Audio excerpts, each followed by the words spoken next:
Farmers in these parts don't just load their grain into the local elevator and ship it off to Timbuktu to be processed into your favorite brand of macaroni.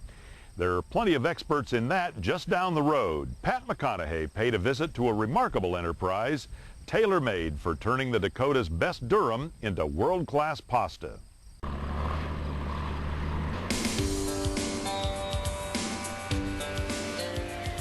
Not long ago, when Dale Anderson and other wheat farmers in this part of the state were sending their durum to market, the grain faced a long journey and the growers faced thin profit margins.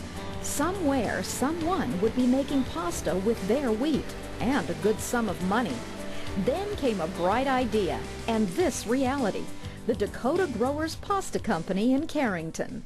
They were just looking for a direct access to the consumer markets with their raw material being the durum wheat, and value added, meaning they could bring it to this facility, deliver it as a member, and we'd process it.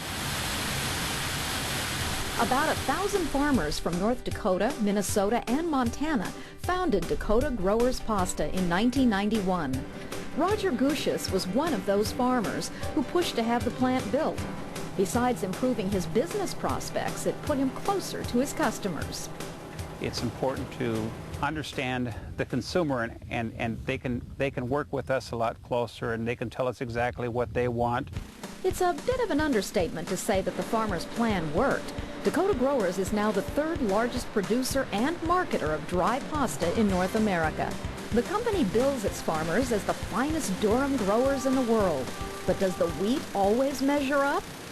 It's one thing for the grain to be dumped off here at the plant, but before this becomes the pasta on your table, it has to pass Missy Hafner's inspection. Missy puts a sample of each farmer's delivery through a series of tests. She's looking at protein and gluten levels. High protein content and gluten strength give the pasta that al dente texture you want when it's cooked.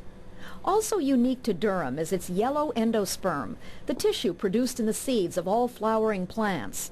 That color gives pasta the golden hue we've come to expect.